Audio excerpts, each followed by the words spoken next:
Bonjour à tous, bienvenue au deuxième TP du chapitre 5. Dans cette démonstration, on va voir différents exemples de langages qui sont NP complets. À la dernière démonstration, on a fait la preuve que click était dans NP. Informellement, ça veut dire qu'il existe un vérificateur qui fonctionne en temps polynomial, tel que pour tout mot dans click, alors il existe un certificat qui va faire accepter le vérificateur. Et si un mot n'est pas dans le click, alors aucun certificat ne va satisfaire le vérificateur. Un langage qui est NP complet, c'est un petit peu plus compliqué, c'est un langage qui est à la fois NP et NP ardu.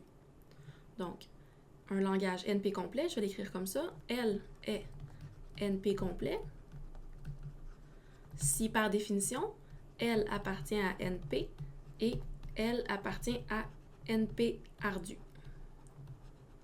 Parfois, vous allez voir à la place de NP ardu, NP difficile. C'est deux noms équivalents. Et NP ardu, ça veut dire quoi? Je vais appeler L est NP ardu. Si par définition, pour tout langage dans NP, alors A se réduit de manière polynomiale à L. Ça veut dire que si on a une solution polynomiale pour L, alors on peut transformer notre solution pour avoir une solution polynomiale pour A.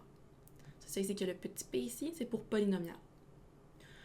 Donc, comme on a déjà montré que click était dans NP, il nous reste à montrer que click est NP ardu. En général, c'est difficile de montrer une preuve ici pour tout A. Pour tout langage dans NP, alors trouver une réduction, c'est difficile. Par contre, ce qu'on peut utiliser, c'est un petit raccourci. On sait que 3SAT est NP complet.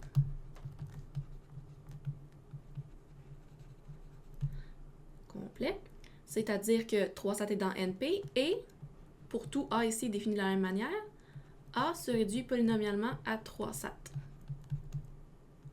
Alors, si nous, on arrive à montrer qu'un langage est comme ça, c'est-à-dire que 3SAT se réduit polynomialement à L, alors, par transitivité, pour tout A, on a une réduction polynomiale avec L.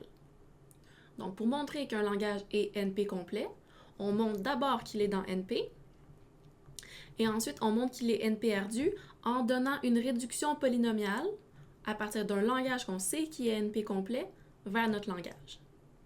Je vais l'écrire proprement. Donc, formellement, click est NP complet si click est dans NP, ça on l'a déjà montré. Il reste à montrer que click est NP ardu. Pour faire ça, on va donner une réduction d'un langage qu'on sait qui est NP complet vers click. La réduction va être polynomiale. Qu'est-ce que ça veut dire une réduction polynomiale? Ça veut dire qu'il existe une fonction polynomiale déterministe que je vais appeler f, telle que l'entrée de f est dans 3SAT, si et seulement si, sa sortie est dans click. Ici, notre entrée est dans 3SAT, si et seulement si x est une expression booléenne en forme normale 3FNC. 3FNC. Satisfaisable. Si et seulement si f de x est dans click. Mais f de x appartient à click, ça veut dire que f de x est un graphe et un entier. F de x va être gk avec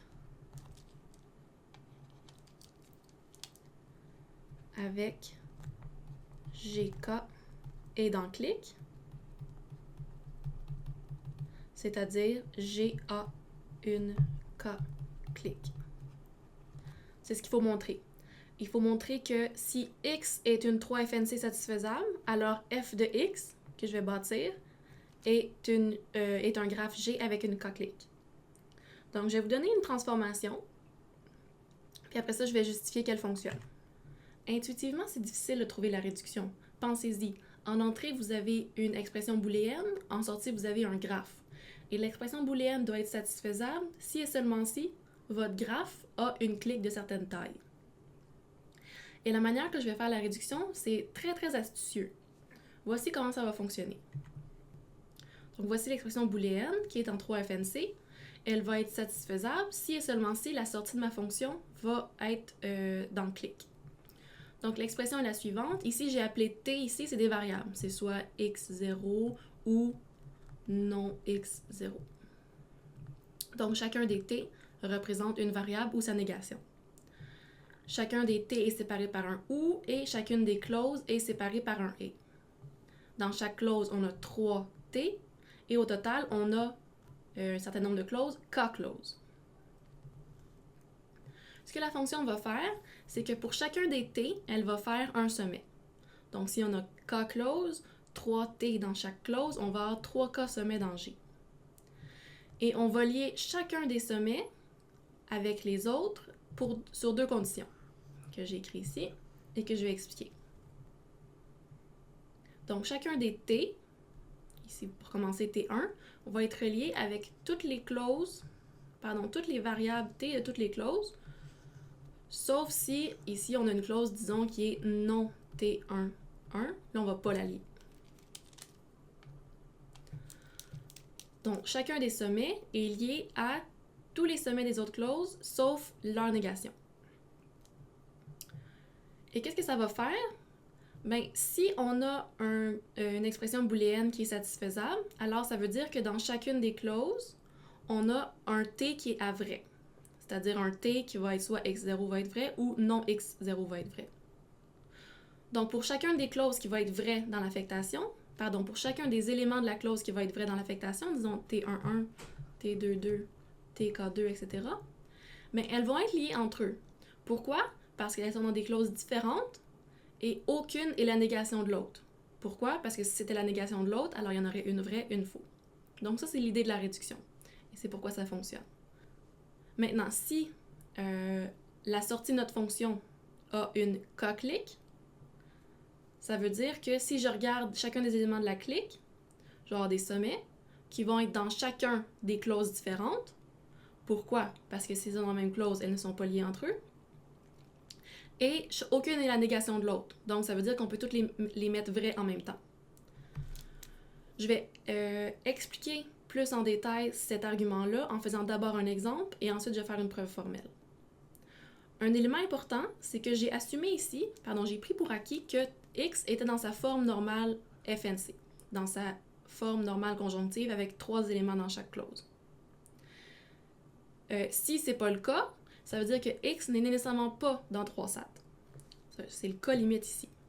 Si x n'est pas dans sa forme normale conjonctive, alors elle n'est nécessairement pas dans 3 SAT, et donc f de x doit sortir quelque chose qui n'est pas dans clique. J'ai choisi ici de poser G le graphe vide et k est égal à 1. Le graphe vide n'a aucune clique de taille 1. La transformation ici est polynomiale. Pourquoi? Bien, tout d'abord, vérifier si l'expression est de la forme 3FNC. Ça se fait en temps linéaire, il suffit de lire l'expression. Et ici, bâtir le graphe, 3K sommets avec une arête entre chaque sommet, bien, ça se fait aussi en temps polynomial en la taille de x. Pourquoi? Parce qu'au maximum, on a 3K sommets, c'est-à-dire 3 fois la taille de l'entrée, plus autant d'arêtes qu'il y a de paires de variables t dans x. Et donc, ça aussi, c'est polynomial. Donc, f est polynomial en la taille de x.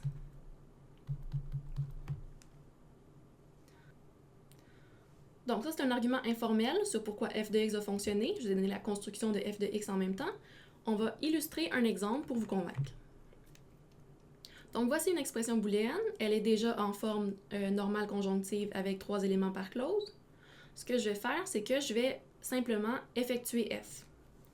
Pour effectuer f, je vais bâtir 3 sommets par clause. Voyons les 3 sommets de la première clause. On va avoir x1, x2, x3.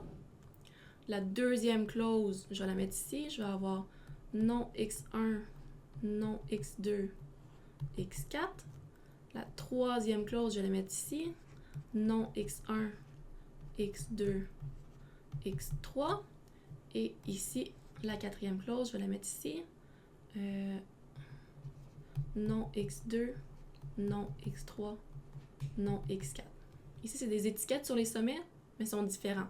Ici, ça serait T11, T12, T13.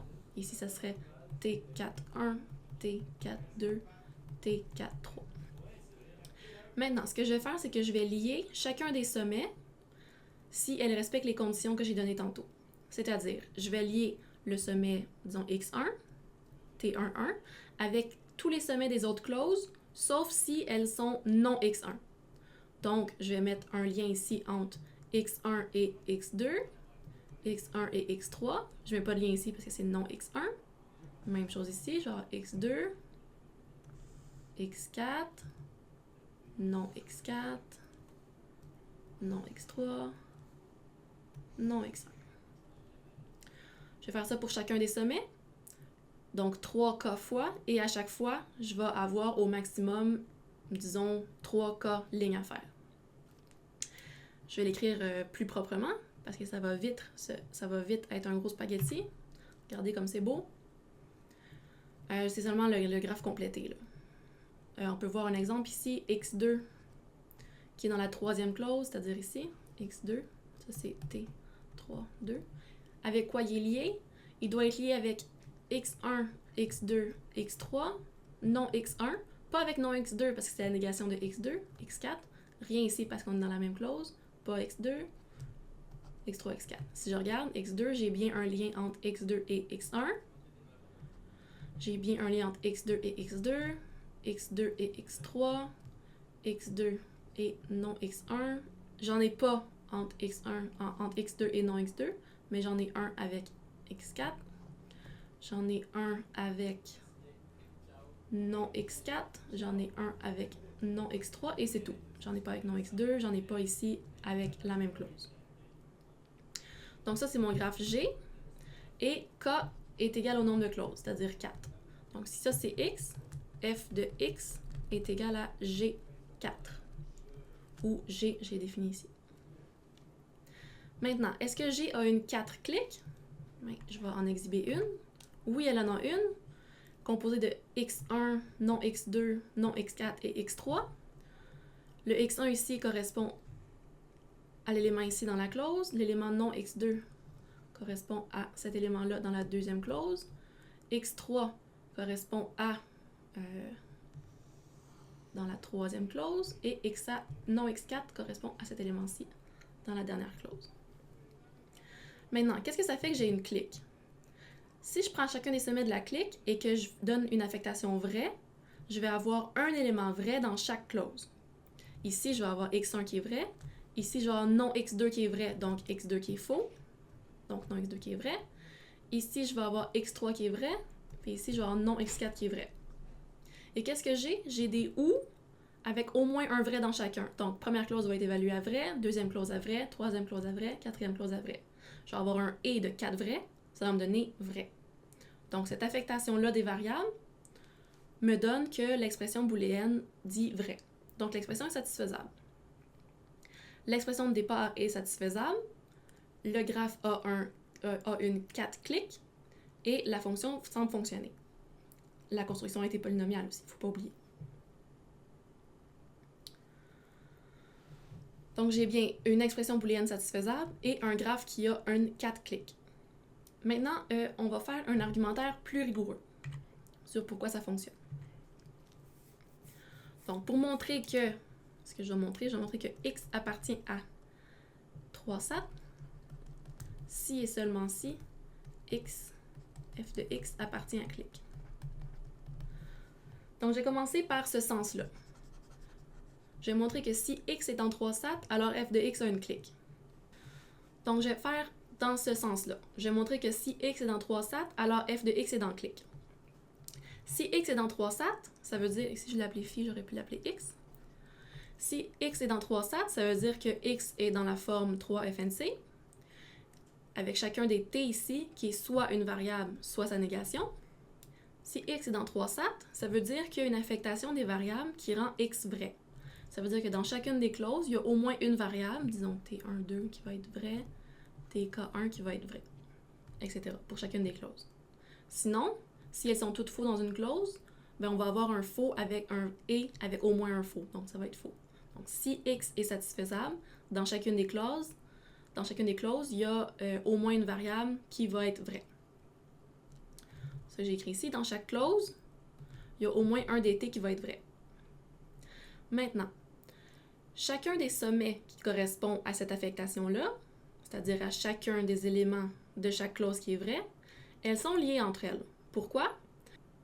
Parce que premièrement, elles ne sont pas dans la même clause, et on se rappelle, les éléments de la même clause ne sont jamais liés. Et on ne peut pas avoir TI2 et non TI2. Pourquoi? Parce que ça veut dire qu'il y aurait une qui est vraie, une qui est faux. Or, on a pris pour acquis qu'elles étaient toutes vraies. Donc, chacun des sommets qui correspondent aux variables qui sont vraies dans l'affectation, ça forme une clique. Ça forme une clique de taille K. Et donc, si X est dans 3 SAT, alors f de X est dans clique. X appartient à 3 SAT, implique que GK appartient à clique. Donc, on a fait un sens de la preuve. Maintenant, il faut faire l'autre sens. Si GK est dans clique, on doit montrer que le X de départ était dans 3 SAT. Donc, voici comment je vais vous convaincre formellement. Si GK est dans clique, ça veut dire que on a une K-clique dans G. Supposons que C, c'est la clique. Chacun des S ici, c'est un sommet de la clique. Ils sont tous reliés entre eux. Maintenant, chacun des sommets du graphe ne sont pas liés entre eux s'ils sont dans la même clause. Donc, ça veut dire ici que dans la clique, j'ai exactement un élément par clause. Un sommet S par clause. Aussi, si on a deux éléments dans la clique, ça veut dire qu'il n'y en a aucune qui est la négation de l'autre. Ça veut dire que si je prends chacun des sommets ici, je prends leur variable qui était dans l'expression booléenne, puis je les mets à vrai, ça veut dire qu'on va avoir un élément vrai dans chaque clause. Donc, plus clairement, pour chacun des sommets ici, il y en a une par clause. Si je la mets comme affectation vraie, c'est-à-dire vrai si S1 est une variable et faux si SI est la négation d'une variable, alors j'ai une variable qui est vraie par clause. Si chaque clause contient une variable vraie, ça veut dire que l'expression au total va évaluer à vrai. Et donc, ça veut dire que l'expression de départ était satisfaisable. Et donc, ça veut dire que X était dans 3 SAT.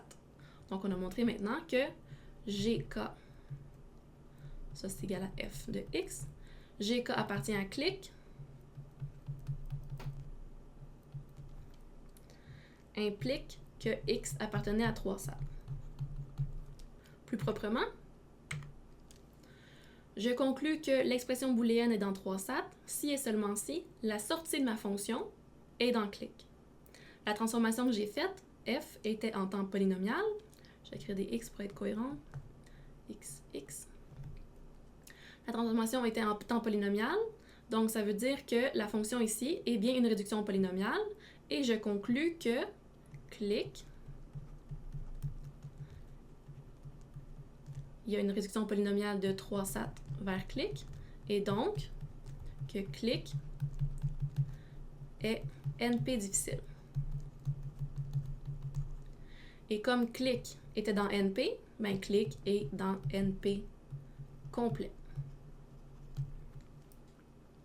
Donc, on a fait une preuve formelle que clique était NP complet. On a montré à la démonstration précédente que clique était dans NP. Et ici, on a donné une réduction polynomiale d'un langage qu'on sait qui est NP complet vers clique. Et donc, clique est NP complet. La transformation qu'on a faite n'est pas facile à trouver, n'est pas triviale. On a transformé une expression booléenne en graphe avec une clique, avec des conditions particulières. Quand on fait une preuve de NP complétude, c'est ça qui est difficile à trouver, c'est la réduction. Je vais faire maintenant plusieurs autres exemples en vous donnant la transformation, mais je vais le faire de manière moins formelle.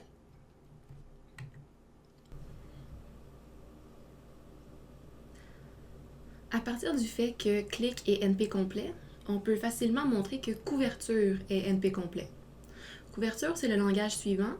C'est le langage des graphes et d'un entier S, tel que graphe G possède une couverture de sommet de taille S. Et c'est quoi une couverture? C'est un ensemble de sommets de G tels que chacune des arêtes de G touche un sommet de cette couverture. Par exemple, je vais dessiner un petit graphe.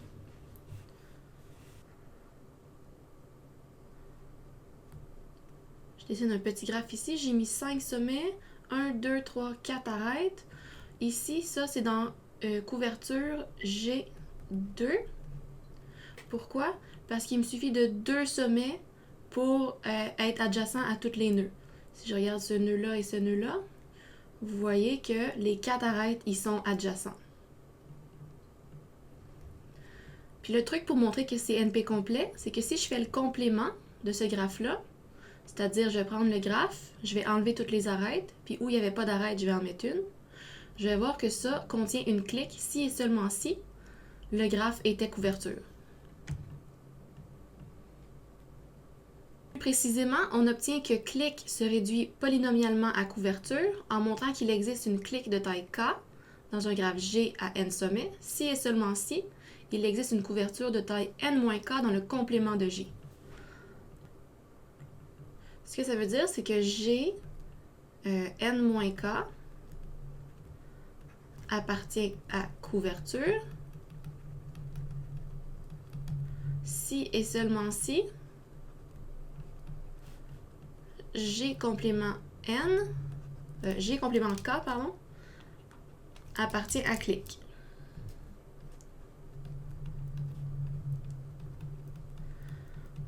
Vous pouvez vous pratiquer à faire une preuve de NP complétude sur ce problème-là. Un autre exemple de problème qui est assez facile à montrer qui est NP complet à partir de clique, c'est anticlique. Une anticlique, pour GK, c'est lorsque le graphe G contient une anticlique de taille K, c'est-à-dire K arêtes qui n'ont aucun sommet en commun. Pour montrer que anticlique est NP complet, vous montrez d'abord qu'il est dans NP, et ensuite, vous montrez que clique se réduit polynomialement à anticlique.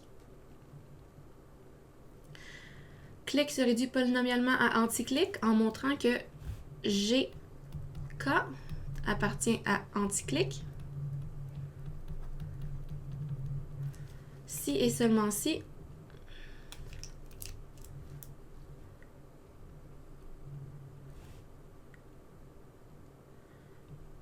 GK, avec le G complément, appartient à clique. Vous pouvez faire une pratique de preuve de NP complétude avec cela. Donc aujourd'hui, on a vu un grand exemple de preuve de NP complétude et 2 exercices que vous pouvez faire par vous-même.